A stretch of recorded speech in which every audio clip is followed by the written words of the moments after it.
Welcome to Gay Men Going Deeper, a podcast by the Gay Men's Brotherhood that showcases raw and real conversations about personal development, mental health, and sexuality from an unapologetically gay perspective. I am your host, Matt Lansedal, and joining me today is Michael Diorio. Today, we're talking about dealing with your inner critic, how to stop being so hard on yourself. And we're going to be exploring questions like, in what ways do you criticize or are hard on yourself? How is your inner critic trying to serve you? And how have you learned to deal with your inner critic? And what we want you to get out of today's episode as a listener and viewer is to just recognize the ways in which you may be hard on yourself and make more room for self-compassion and understanding. So we're going to take you on a journey today. We're going to share some raw and real stuff that we're experiencing and maybe some of the things that we do to help ourselves have more compassion and understanding for ourselves.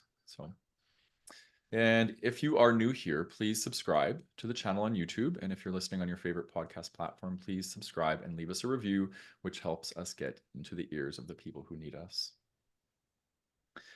Okay, inner critic, we all have it. Let's be real. We all have it. Some people's is louder than others.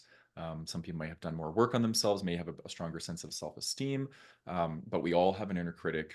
And basically, it is the part of us that is going to observe, monitor, evaluate, and even judge ourselves. Okay, so it does serve a purpose, right? The inner critic is, it can be motivating us, it can be keeping us in line. Maybe we grew up in a pretty chaotic home and we had to have a strong inner critic to keep our behavior in line so we didn't get, hit or abused or yelled at or something like that. So there's definitely a piece to the inner critic that is purposeful. But when it's not conscious, it can become very destructive and it can tear us down pretty fast. Most people, I like to prescribe to probably more like Freudian psychology when it comes to this sort of thing. And there's a concept called the parent ego. And the parent ego is essentially what we have internalized from our childhood in the ways that our parents spoke to us or just even spoke in general, right? So it's going to be our own voice, our own ego in our minds, which is narrating an experience, but it's going to have the flavors and the dialogue of what we heard and were exposed to growing up. So maybe our parents were very critical of our weight, or maybe they were critical of the way we talk or acted, and they just were constantly criticizing us as a way to keep us in line, right? So a lot of parents can use shaming as a way to keep their kids in line, and then we develop a very shaming inner critic. So again, this is the destructive side to it. We want to really get at this. And this is often why people can be so triggered and activated by their parents, right? Because we see outside of ourselves how we're engaging with ourselves internally. So it's almost becomes this like subconscious thing being exposed, and we're seeing it outside of ourselves. Then we can project anger and resentment and these sorts of things towards our parents when really we've actually internalized this, and it's our responsibility to start to work with our own inner critic and heal the parts of ourselves that are very self-critical. And it can also go the other way. I think as we develop an inner critic that is the voice of our parents can then be triggered by us because they see in us the parts of themselves that maybe they've yet to reconcile and work with. So the parent-child relationship can be such a very strong, activating relationship, but it also holds a lot of answers and space towards healing if we can do it from a conscious place, right? Because oftentimes we're exhibiting very similar traits and qualities and dysfunctions as our parents. And then for myself, I see this, it is a structure of the ego. It's a structure of the mind. Our inner critic is narrating our experience. It's chiming in constantly. So we're working with the ego when we're working with the inner critic, which means, the ego is very self-serving. It can be very harsh, very critical, but it can also be a self-protective, right? Which is why the inner critic can be serving us in certain aspects. But it's often going to be driven by fear and judgment, our inner critic. So there's something that we're afraid of. We're afraid of being a certain way. Maybe we're afraid of gaining weight and being fat, so we are very critical of ourselves, so we don't. That's just one example. And there's an element of our inner critic that is trying to keep us safe. Okay. So I always look at the inner critic part of me is this part that is living in my painful past and trying not to recreate it in the present moment. So when I wrote down like these questions, I was like, how can we start to explore this inner critic from a place of compassion and understanding of like why is this part of us so alive, so active? Um, so yeah, I want to explore the first question with you, Michael. Um, in what ways do you criticize or are hard on yourself? The answer is E, all of the above, Yeah, all the ways. yeah. Um, yeah, I mean, my inner critic, like I'm sure everyone's out there, has got an opinion about everything Mhm. from how I do the dishes to what I'm wearing to the work I put out in the world to my body to what I say to what I'm saying right now. He's tripping. Like it's just constant. So yeah, I mean, that is it's just always there. Um, it showed up today in a few different ways, which we can talk a little bit about later.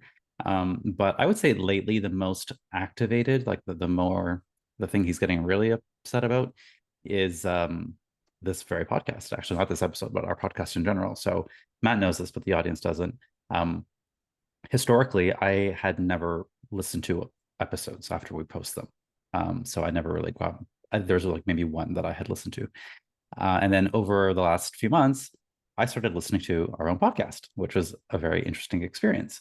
And so my inner critic loved it. It was just like putting chum in the ocean and the sharks were circling. Like it just destroyed me every which way it Oh, could. Why did I say that? You sound so stupid. You sound this. Why did you do that? You should have said that instead. Why didn't you like you know better than that? You should have done this. You should have done that. It's all after the fact judging, which serves me very little purpose in that specific episode because nothing can be done about it. But yeah, that was really hard for me, and I think probably one of the reasons I didn't listen to the episodes previously is because I knew that that's what would happen. Like I knew I was going to beat the shit out of myself mentally for doing it. So it was actually a really good experience, to listen to our podcast, which is a great podcast, by the way, and also to get in touch with that inner critic and really use that experience to befriend it and to understand it with self compassion and to have a opportunity to get to know it, which is exactly what I did. Yeah. hmm. It's so funny that you say that because I'm like, when you do your monologues or just even when you share in general, like you're so good with your words and like you're so succinct and like you take people from A to Z so like eloquently, you know what I mean? And the fact that you carry this inner critic, Yeah. it's a reminder to me of like, yeah, like these are all just stories that we've created from past experiences of maybe being judged and then we make this into this big thing, right? It's like this is my character, right? It's like, yeah, yeah. Yeah. And it also, it going back to our last episode on compare and despair, like I'll listen to you or Reno or any of my other guests, like, oh, they're just perfect. Like, look at that. Like, look how smart, he is. Look how beautifully that was said. Why can't I be more like that? Like, it kind of the inner critic loves the comparing and does not do so in a mindful way, like we talked about last episode. It's doing so in a very disparaging way. Yeah, Yeah. yeah, yeah. Do you feel complete? Yeah. I want to know Yeah, what are your ways yeah. your inner critic shows up. Yeah, well, just even what you just said, like that can happen. I remember when I was in school for counseling, we would have to, and I was young at that time. I think when I was started university when I was 21, and my face was full of acne, and I was so insecure, and like we had to like record ourselves counseling, like, doing like an hour-long counseling session, and then transcribe it, and just like listening to myself and like my voice. I hated my voice. I hated what I would say, and it was like just annihilating Yeah. myself, Yeah. and but that started a journey for me of self-love and that's actually one of the reasons why I watch back our episodes on Thursdays. I always during my lunch hour I'll watch our episode back, and it's an opportunity for me to also be like present in a different way that I was able to when we're in these, because there's an element of like I have to kind of be a bit on, make sure that I'm like Yeah. tracking what I'm going to say and these sorts of things. So I like to listen to you guys over, like, like offer love and just be like, I'm so grateful for this. But then when my turn comes to speak and I listen to myself, I notice there's little parts that come up around like, oh, why would you say that, similar to what you're saying. Yeah. And I get little washes of shame, Yeah. and I just hold my hand on my heart and I'm like, you know what, you're doing great. And I'm like I'm a late bloomer in self-compassion, and I'm meeting myself with a lot more compassion lately. But um yeah, the things that I struggle with, and as far as like my own critical self or my own critical voice, would be like not doing enough. Hmm.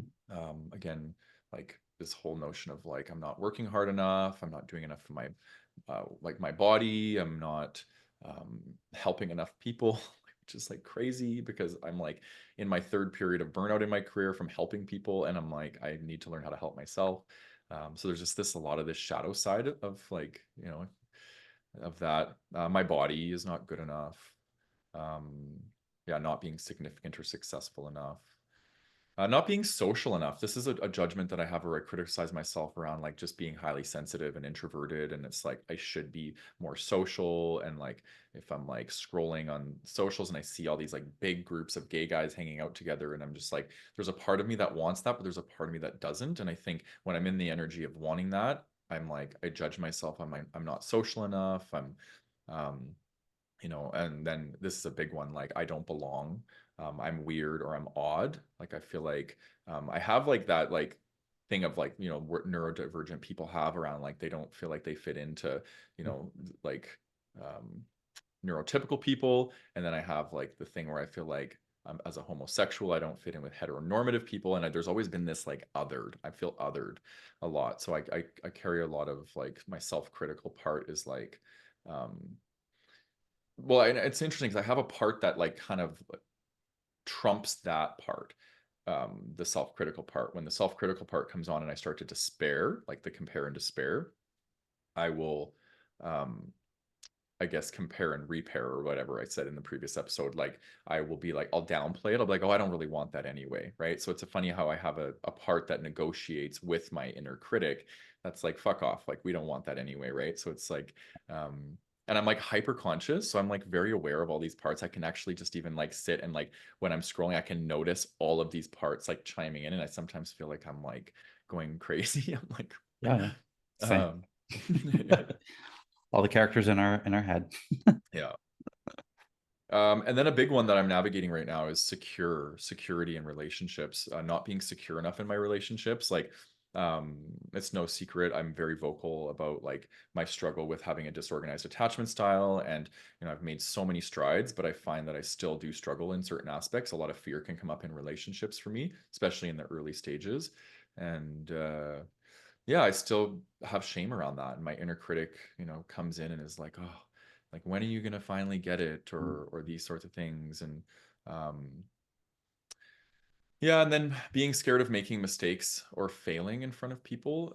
Like when I do, my inner critic will come in and just like wash me over with shame and be like, see, like, why would you even put yourself out there? Like, and it's like, it just like shames me, or it like ridicules me. Like, why are you taking risks? You're so stupid. You know what I Yeah. mean? You should just stay home and don't put yourself out there, and then you won't have to worry about this.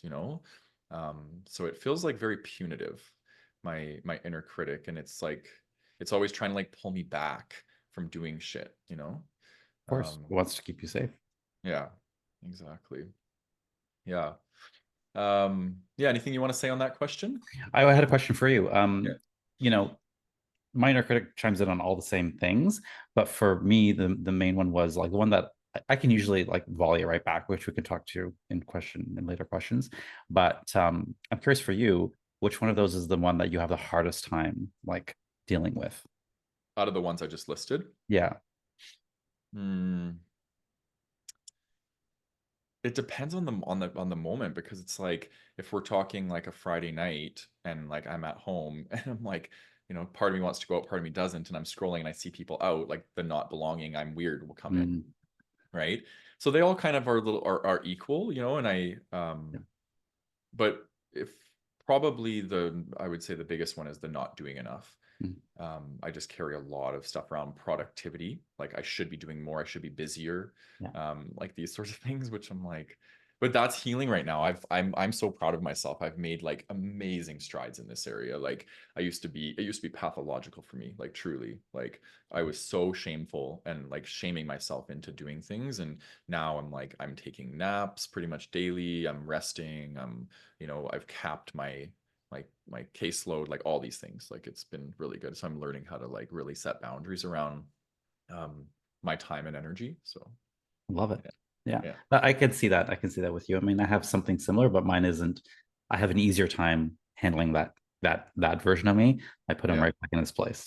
I'm like, yeah, oh, yeah, strong boundary here. I'm going to yeah, the beach. yeah, Leave me alone. yeah. Which one would you say is the biggest for you? Like which one is really pervasive? These days it's probably the I'm not good enough with respect to, yeah, this, like showing up in my public persona, like what I'm putting out into the world Yeah, on here, in my men's groups, like in my work, not so much with one-on-one, but me in front of people, like me as, an object of other people's eyes, whether yeah, that's in a group or on the podcast or on social media. yeah, Professionally, not personally. It's only in the yeah, professional sense. That's the yeah, insecurity, which we talked about last episode. yeah, Yeah. yeah. Yeah, I remember just the energy when we first connected and we first started the podcast. There was this like closed in, and like now you're just like free, and it's so cool. Like the Yeah. growth I've been able to see in you has been so amazing. Thank you. Likewise, Mister. Yeah, yeah, I love it. Um, so yeah, audience, listener, viewer, in what ways do you criticize or hard on yourself? We want to know. We want you to come and join in on these discussions that we have last Thursday of every month in the Gay Men's Brotherhood. We have our sharing circles where you'll have a chance to share your own experience in a larger group. If that's not for you, we also have our connection circles, which happen on the second Thursday of every month. And they're smaller, more intimate breakout rooms, pods almost. We have pods of 3, which is kind of like replicating our podcast, where you can discuss these topics and connect with other members of the community, make new friends that are interested in the things we're talking about here today. So you can go to gaymensbrotherhood.com and check out our event section to RSVP. If you don't have Facebook, don't worry about it. You can get on our email list and we will email you the Zoom link. And for people that are if you're just watching on YouTube, I'd love for you to comment. Like, in what ways do you criticize or hard on yourself? Let's get the conversation happening down below in the comment section. And if you're listening on the podcast, just pause the episode for a moment and reflect on that question. In what ways do you criticize or hard on yourself? I think it's easy just to like listen to the episode front to back and like not personalize it. And we're doing this. It can be like a little mini therapy session for you. So pause it and reflect, and then see what's alive for you in your experience. All right. Question 2. How is your inner critic trying to serve you? Love this question. I think this is Me probably too. one of the most important questions because we're not going to get rid of him, right? So we Yeah, have to figure out how to work well with him, and that he's not totally. he's not a bad guy. He might sound bad, he might say negative things, but ultimately there's a good reason there, right? So for me, with respect to what I was just sharing before in the professional sense, there's a few things he's trying to do for me. How he's trying to serve me. One, he's criticizing me before anyone else can. So it's kind of getting to it so that if I like, he gives me the things that I'm most afraid of hearing before other people can give it to me. So there's nothing you can criticize me about that I haven't already criticized myself about. Yeah. Kind of like that energy. So it maybe gives me a bit of a thicker skin because I'm prepared. It's like if someone says, "You sound like an idiot," I'll be like, "Yeah, I know." I wouldn't say that to them, but like it's not like it's a bit of a buffer because I've already thought that about myself. Yeah. So it kind of prevents me from getting hurt as much because I hurt myself. So it's like if I hurt myself, then no one else can do it. That Yeah. kind of thing. So it's protecting me again, very misguided, but that's one way it's doing it. It's also very much linked to perfectionism, and this definitely comes from the way I was raised, not like just to be a good boy and to do things right and to do the right thing, that kind of thing. Yeah. So my inner critic will always find ways for me to improve and get better, which is not necessarily a bad thing, right? There's I've been, my journey has been finding where I have a high value for excellence and quality in the work that I do, and find that balance where it turns into perfectionism. And that's where I've kind of been playing. It's like, okay, I want to have a high degree of quality in the work that I do and put it into the world. It's very important to me. Nothing wrong with that. But I also don't want to be such a perfectionist that it stalls me or that it's really shamey. So that's kind of been my journey. But I do like that the inner critic, for example, with listening to this podcast, there are things that I'm like, yeah, I want to kind of change the way I do that. Or I don't want to, I don't want to say those things as much, or I want to focus on this. And in that way, it's been very beneficial because it has told me where I need to improve. And so, if I take out the shamey out of it, the shame part out of it, I can say, okay, here are the things I truly do want to improve on. And it kind of finds those for me, picks them out for me, not in a kind way, not in a constructive feedback way, in a mean way, but at least it's there. Mm. Um, and I will say people who tend to have a louder inner critic probably have some perfectionism, tend to be perfectionists as well. And at the root of all this, we know is shame. Shame is Yeah. at the root of all of it. So yeah, I would say those are the main two ways. Criticizing me before everybody else does and showing me the ways that I can improve. Hmm. Hmm.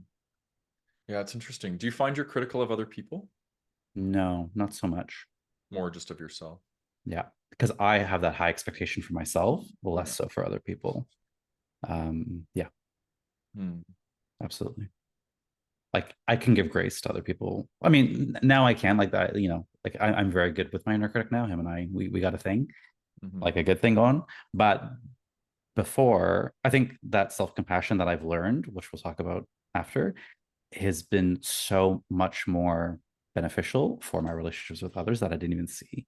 Like Hmm. I'm so much more giving of grace with myself and with other people. So much more. And that has benefited me. Like I can just let people be who they are. I can just let them make mistakes and just like, yeah, you're human. Cool. I love you anyway. Right. That Yeah. energy versus you have to be this way. Why can't you be more this way? Well, that's what I used to be like with other people and with me. And I'm just like, y'all, we're all just human doing our best thing, doing the best we can. And that Yeah. just makes my life a lot more at peace. Yeah. Yeah, it's beautiful. I get the sense you have like quite a bit of distance between your inner critic and you. Like I Mhm. think sometimes it's fused for people, like they haven't actually created like a witness consciousness to be able to Yes. separate the two. And I feel like you've Yes. done a good job at like separating them. Yeah. That's the work. And I will say the reason for that is journaling. I will let my inner critic in a journal just go. I'm like, hey, what do you have to Yeah. say to me? Say it. And it kind of just flow stream of consciousness. Yeah. And then I read it back and I realize that is not that's not the voice I want. It's the inner critic's voice. And so I have literally created like a character, Yeah. like in the movie Inside Out, like an inner critic character who Yeah. is that guy. And because of that, I have more of that witness consciousness. Yeah. Yeah. That's beautiful. It's beautiful. What's one descriptor word to describe your inner critic? Harsh, Harsh. Yeah. harsh. Yeah. Yeah, he's nasty. Hey, nasty. Yeah. But that's because I'm nasty, right? Like it's Yeah. me. We're talking about me here, right? I Yeah. can be also very harsh and very Yeah. sharp. So that makes sense. Yeah. Yeah. Interesting. Does your inner critic have an age? Like, is he younger, older? Yeah, he's a crotchety old man for He's a sure. crotchety old man. He's a crotchety old miserable man. Yeah. That's hilarious. Yeah, Loud, pretty funny. crotchety old man. Yeah. And would it be more the voice of your father or your mother, do you think? Mm, neither. It might be like a grandparent, I think. Hmm, Yeah. Because my interesting. grandparents did played a big role in like raising me That's in right. those formative years. Yeah. Hmm, So I've spent a lot of time with them. So I think it might be more of them. hmm, Yeah. interesting. Thanks for sharing. Yeah. I'm dying to know about yours now. How does it serve you? Yeah, how does my inner critic trying to serve me? So I did an exercise at a retreat that I was at that I was actually co-hosting at, and one of the other facilitators there took us through this exercise. Scott Stable, my brother, love him, and he was doing an exercise on self-love, and he took us through this thing called letter from from fear, letter from love. So these two letters, he made us write these two letters. I think this exercise is from Elizabeth Gilbert. Yeah. I can't remember. Yeah, Elizabeth Gilbert. Yeah. But he introduced it to me, so he'll always have the association.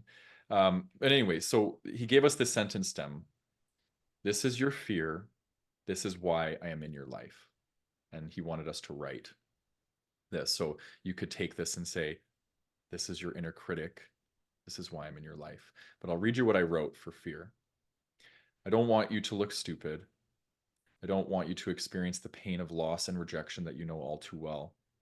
I'm here to protect you. When you follow me, you remain safe and unaffected. You will always be comfortable when you listen to me.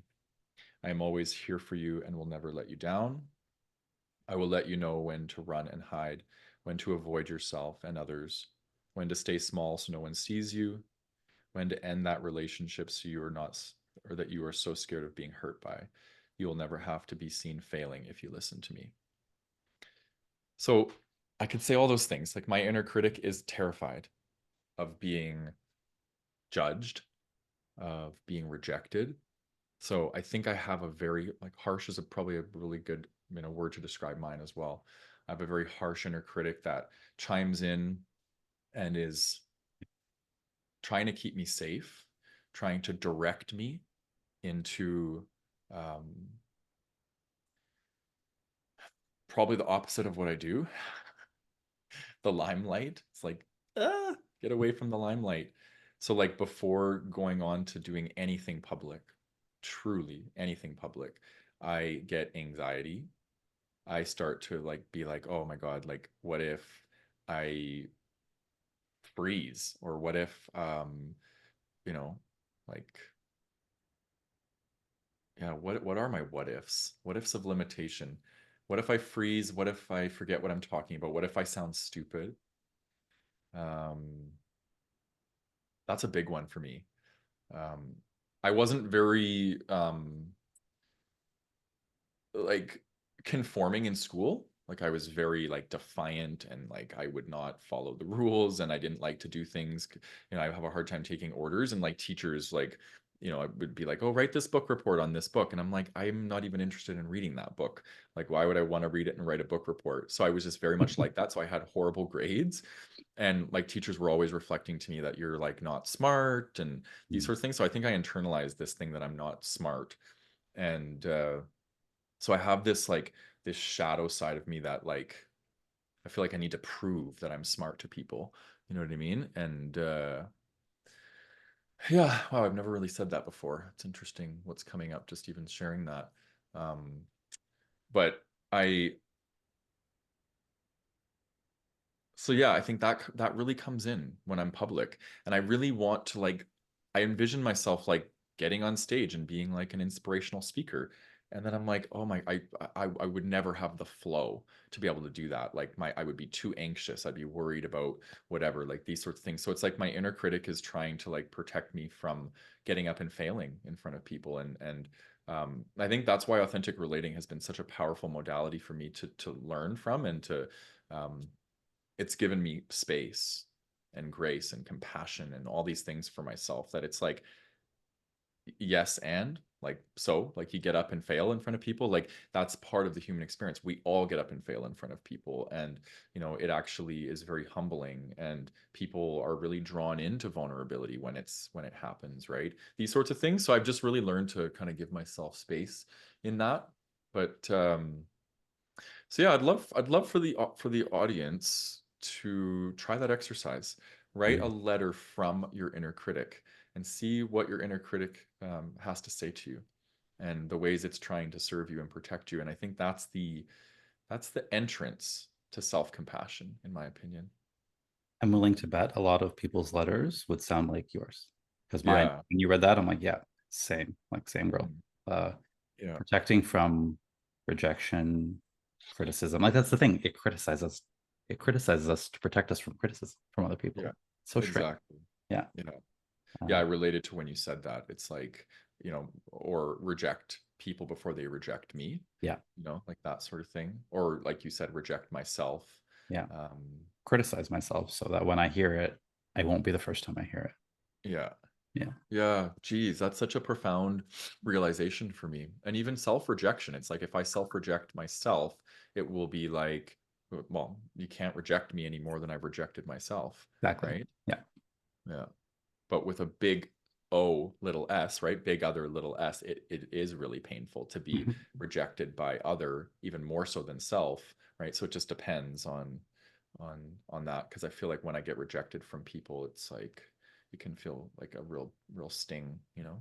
As you were talking, I just realized what phase of my life I really got to do this work was when I became like a coach and became an entrepreneur and put myself out there. I never had to do that before because I was in the corporate world. So I never had to be on video. I never had to do anything. I just kind of lived my life doing my work. And then all of a sudden I'm on YouTube, I'm on Instagram, I have this podcast. And you were there. It was really, really hard for me because again, I knew that I was going to beat the shit out of myself Mm. for doing it. So having done that though, and I do coach a lot of people who want to create things in the world. So whether they are starting a business, writing a book, doing a screenplay, like I do coach a lot of these folks out there. And we work on the inner critic a lot because you have to do this work. The work that Matt and I are talking about in this podcast is Yeah. you're not going to do the thing if your inner critic is in control, is driving the bus, as we say. He's got to Yeah. go in the back seat. He's not going anywhere. You just got to put in the back seat, take control of the wheel. And I'm hoping that that's what this episode will do for you guys. Anyone out there who wants to create something in the world that is going to be open for judgment and criticism, this is really, really important work. Otherwise, you just won't do it. You'll stay in that comfort zone if your inner critic has its way. Exactly. Yeah. Yeah, exactly. And if you're someone looking to work with your inner critic, and you're on a personal development journey, you can check out our coaching collection.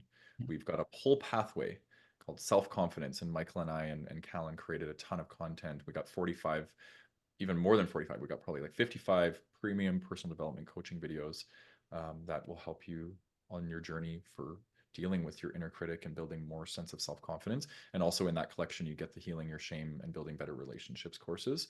And that can be found over on gameandgoingdeeper.com if you're interested. All right, we got one more question left. Um, how have you learned to deal with your inner critic, Michael?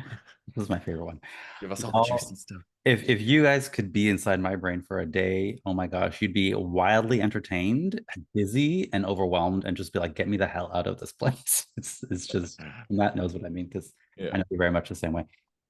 Yeah, I think a mile a minute, like 10,000 things at a time. I bounce around a lot in my mind. So my inner critic has a funny way of just kind of sneaking in with like, oh, that's a nice dog. Oh, I'm gonna go to the gym. You're a fucking idiot. Yeah. What am I gonna do for dinner? I'm like, what was that? Like, so I have to be he's very sneaky, right? Just as I said, it is me. So your inner critic is just as sneaky as you are. It's just as clever as you are. It's just as cunning as you are. It's just as harsh as you are. So you have to really be onto it. So mine is loud, and when he's really yelling at me, like about something, then it's very harsh and very critical. Now, the great thing is how I've learned to deal with it is I've developed an equally loud self advocate Hmm. who is just shuts him right down and is like, listen, enough. We're not doing that, right? And because I think my self advocate, my inner cheerleader, whatever you want to call the other one, the opposite of inner critic, has to rise up and at least be at, or and be even stronger and even being more forceful. So when I say fierce self love, I use that a lot. That's what I mean. Like my inner advocate is fierce, and it's a she. Interesting. It's a Oh, I she. love that. Yeah, it's a she, and she just Lioness. yeah, yeah, a lioness exactly. And she'll just put him right down, and that's that. So I have an inner advocate that's even louder, and there I set very firm boundary. Like she sets very firm boundaries with them. Like, no, we're not doing that right now. Like, back off, Yeah. bitch, kind of thing. So Yeah. it's very sassy. That's another thing. She's very sassy. So it is like this fierce self love that just has to rise up to put it in its place. Which is that only came up in the last couple of years. Again, since starting my business, it was never there before. She was probably somewhere in the back, being very quiet, not being called upon. But I need her now. I need her now because I get a lot of criticism. I get a Mm. lot of criticism from people out there listening to us right now, from myself, and so she really helps me to really love myself truly.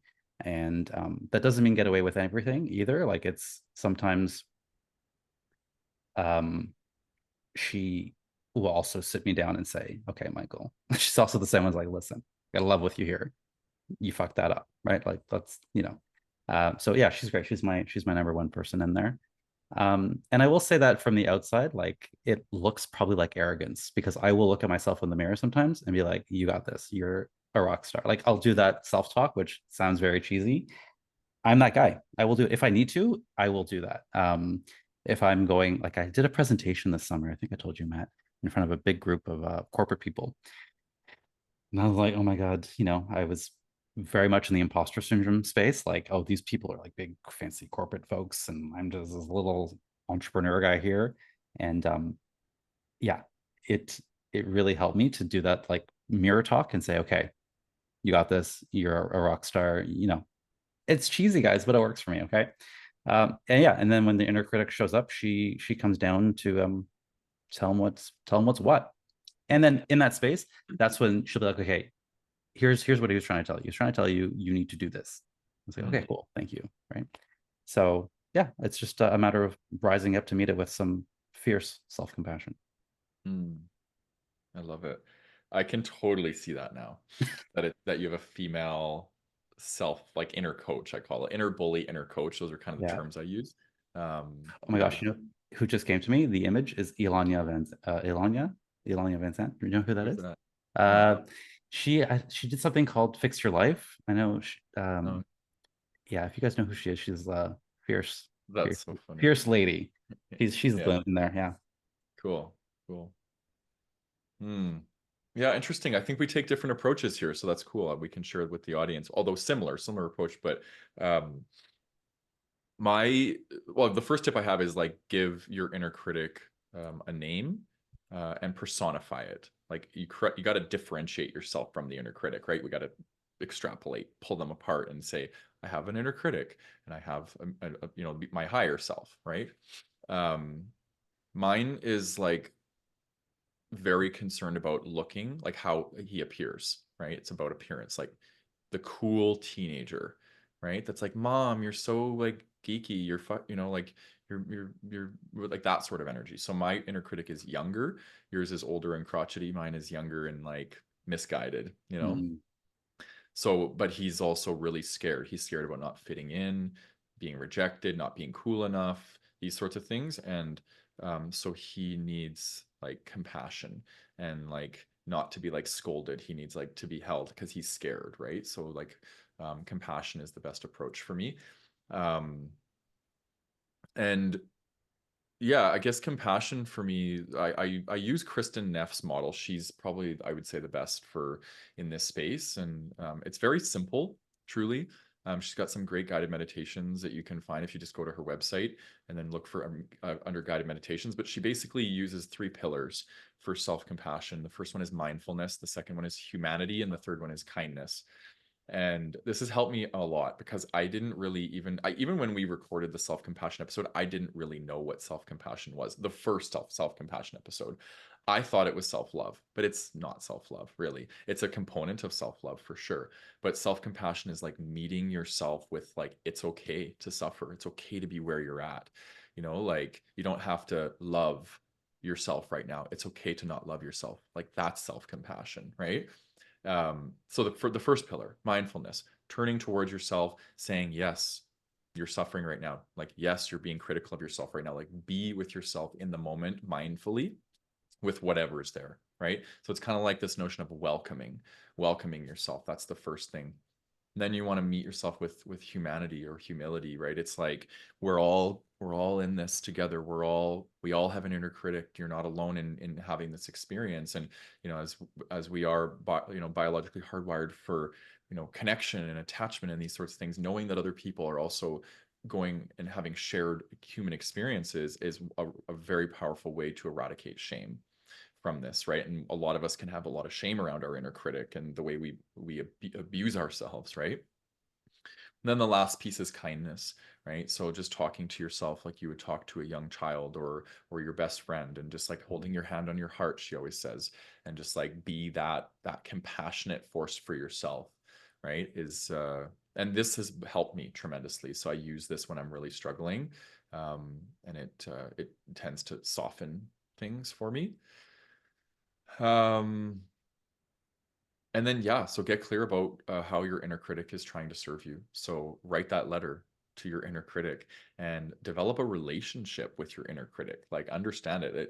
I'm learning this from you today, Michael. You have a very good relationship with your inner critic, right? So that's like a very strong protective factor to be able to understand the needs of your inner critic, the fears of your inner critic, what it's trying to, what needs it has, and how it's trying to get these needs met. Very, very powerful. And then again, like looking at, okay, these are the needs of my inner child. It's to try and keep, or of my inner critic, is to try and keep me safe, whatever, to look cool, all these things. Write those down. Those are my needs. And then look at alternative ways that you can get those needs met. How else can I feel safe without having to beat the shit out of myself? Yeah. Right. And then, filling your toolbox with different things that you can do to start to get those needs met. Yeah. Super helpful. I think that's very helpful for a lot of people out there. Yeah. Yeah. Yeah, I feel like this is gonna be one of those episodes. Actually, all of ours seem to be these episodes where they're so meaty. There's lots of stuff. So slow it down, rewatch it if you have to.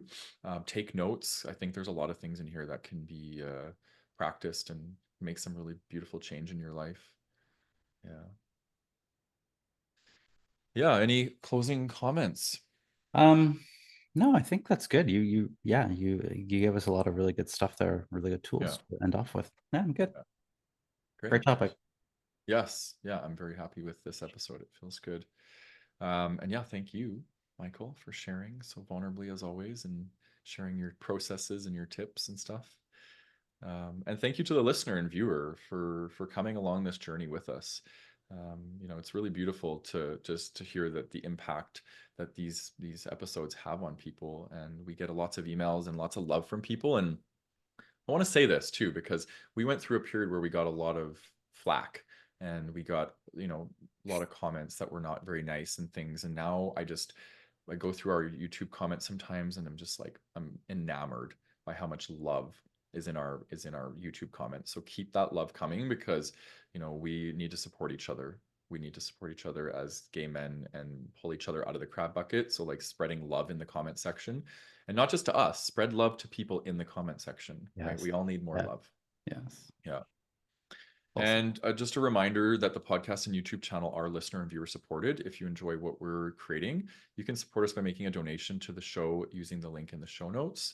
Your donations do help us keep our content alive and keep our community initiatives alive and things like that.